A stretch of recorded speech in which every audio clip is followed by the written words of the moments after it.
రైతులకి గిట్టుబాటు ధర రావటం లేదు. రైతులకి వాళ్ళ యొక్క పండించినటువంటి ధాన్యాన్ని కానీ పండించినటువంటి రైతాంగ ఉత్పాదకాలు ఏవైతే ఉంటాయో, మినుములు కావచ్చు, పెసలు కావచ్చు, మొక్కజొన్నలు కావచ్చు, జొన్నలు కావచ్చు, అలాంటి వాటికి గిడ్డంగి సౌకర్యాలు రైతులకి, మిరపకాయలకి అందటం లేదని చెప్పుకుంటున్నాం. అనేక రైతు సమస్యల గురించి మాట్లాడుతున్నాం. కానీ అన్నిటికన్నా కూడా ప్రధానమైనటువంటి రైతు సమస్య నాకు అర్థమైంది ఈ మధ్యకాలంలో.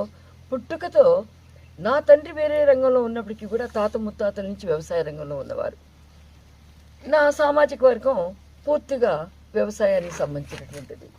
ఇక్కడ నాకు అదే ఇంట్రెస్ట్తో నేను వ్యవసాయాన్ని కొనసాగిస్తున్నా. బయట మార్కెట్లోకి వెళ్ళి కొన్ని రకాల విత్తనాలు తీసుకొస్తుంటే అనేక కంపెనీల విత్తనాలు నేను ట్రై చేశా. ఒక కంపెనీ అని పేరు నేను చెప్పలేకపోతున్నా. కానీ ఆ విత్తనాలన్నింటిలో కూడా నాసిరకం కనిపిస్తూ ఉన్నాయి. ప్యాకింగ్ మాత్రం ఏమా అందంగా ఉంటుంది. దాని లోపలికి వెళ్తే ఉండేది 10 విత్తనాలు. తర్వాత వాటిలో మొలకెత్తేవి 1, 2.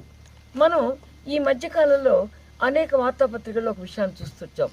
పత్తి విత్తనాల్లో నాణ్యత లోపించిందని. పత్తి విత్తనాలు వేసి రైతులు అవి మొలవక ఆత్మహత్య చేసుకున్నటువంటి అనేక మంది రైతులను కూడా మనం చూసాం. ఇక నేను ఈ మధ్యకాలం బెండకాయ విత్తనాలను కూడా కొన్నాను.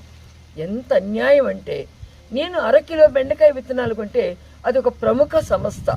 ఆ సంస్థ పేరును నేను వారిని బయట రోడ్డు మీద వేయదలుచుకోలేదు. కానీ ఆ విత్తనాల్లో నాకు మొలిసిని 40 మొక్కలు మాత్రమే మొలిసినాయి. అలాగే స్వీట్ కార్న్ అది అలాగే ఉంది. గుమ్మడికాయ విత్తనాలు అలాగే ఉన్నాయి. టమోటా విత్తనాలు అలాగే ఉన్నాయి. రైతులకు అందవలసినటువంటి విత్తనాలు వాటిని సప్లై చేసేటువంటి సీడ్ కంపెనీల వాడి మీద ప్రభుత్వం నిఘా ఉందంటారు, కంట్రోల్ చేస్తున్నామంటారు, అవకతవకల్ని నివారిస్తున్నామంటారు. చర్యల దగ్గరకు వచ్చేటికి ఎక్కడికక్కడ లాలుచి. కనీసం తుమ్మల నాగేశ్వరరావు గారు చాలా సమర్థులైనటువంటి వ్యక్తి, మంచి వ్యవసాయ శాఖ మంత్రి. వారి దృష్టికి ఇది వెళ్ళాలని నేను కోరుకుంటున్నా. విత్తన సంస్థల మీద మీ కంట్రోల్ చాలా అవసరం సార్. ప్యాకింగ్లతో రైతులు మోసం చేస్తున్నారు.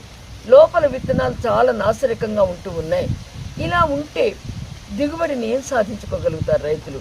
రైతులు ఎలా అభివృద్ధి చెందగలుగుతారు? దీని మీద ప్రభుత్వం నిఘా పెట్టాలి, కంట్రోల్ పెట్టాలి, విజిలెన్స్ పెట్టాలి.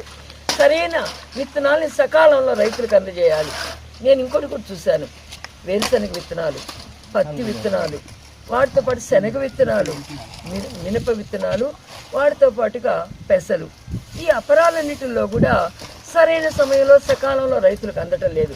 ఇది వ్యవస్థాగతమైనటువంటి మార్పులు తీసుకురావడం ప్రభుత్వం దృష్టిని సారించాలి.